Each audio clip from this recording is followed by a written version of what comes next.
Good afternoon, I'm Zach Trueblood. And I'm Genna Hoover. And this is SenatorTV. Coming up, we get a look into this year's BPA activities, Drama Club dishes on the spring musical, and Brad Deaton brings us the sports report.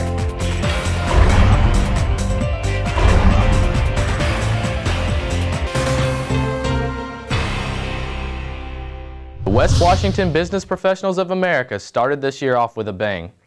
On January 14th, the BPA chapter traveled to Seymour for the annual District Leadership Conference. The members that placed and qualified for the State Leadership Conference are as follows. Aston Mahan placed 10th in Desktop Publishing. Zach Trueblood placed 3rd in Entrepreneurship. Genna Hoover placed 2nd in Presentation Management.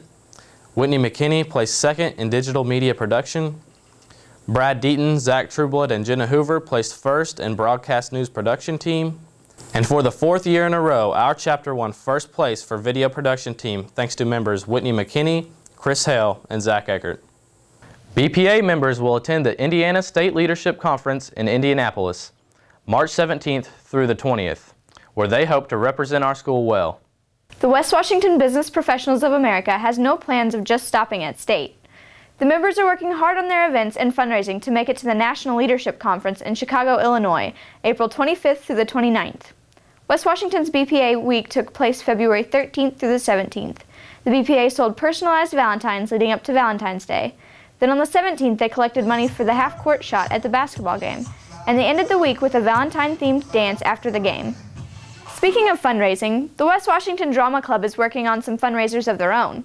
The club is planning to perform Godspell on Easter weekend, but they're a little low on funds. We asked drama instructor Kayla Siebold just how the club plans on pulling this off. So far, we've sold t-shirts. We worked concession for many basketball games, and we have looked into getting sponsors for the show. Godspell is a very unique show, and it's a show that I fell in love with when I was younger. It's just one of those shows you don't ever forget. I think that it's taken people a while to completely get a grasp of what the show is and what it's about, but once they've gotten it, it's just fun from there on out. So practices have gone from being very technical to being more fun and more smooth sailing at this point. And now let's take it to Brad Deaton with sports. Brad? Thanks, Zach. The Senator boys basketball team went 9-13 this season. We got Coach Dean's perspective on the team's goals and philosophy for this season. Well, I think for the most part, the expectations were that it was going to be a completely new team. You know, a lot of inexperienced guys didn't have a lot of varsity experience.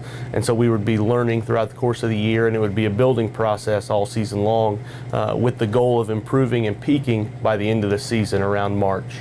Defense is the cornerstone of what we try to do. We're not trying to win games right now as much as improve to the end of the season, and we use a term, the process is the destination, that let's get better every day in practice, let's become better as a player and as a team, and then throughout the end it'll all come together. Back to you, Zach. Thanks, Brad. West Washington is working on some new attendance incentives to encourage students to come to school. The incentive that is causing the most discussion is opening the vending machines during lunch. Every day, the percentage of attendance is calculated. Any day on which over 95% of the students are in attendance, the vending machines are opened. We asked Assistant Principal Keith Nance to tell us a little bit about this newest attendance incentive. What happened was at the end of the first semester, we looked at our attendance rates, and although they weren't terrible, they were still slightly below where we needed to be. And so we were just kind of discussing, Miss York and I and Miss Alexander, and we thought about, well, if we post every day's attendance, what could we do for them?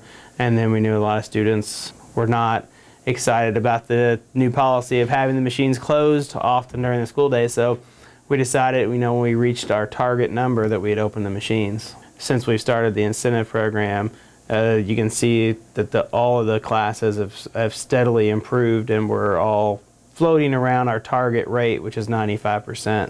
It is important because you're not going to learn if you're not in attendance. So that concludes today's episode. I'm Zach Trueblood. And I'm Genna Hoover. Tune in next time for more Senator TV.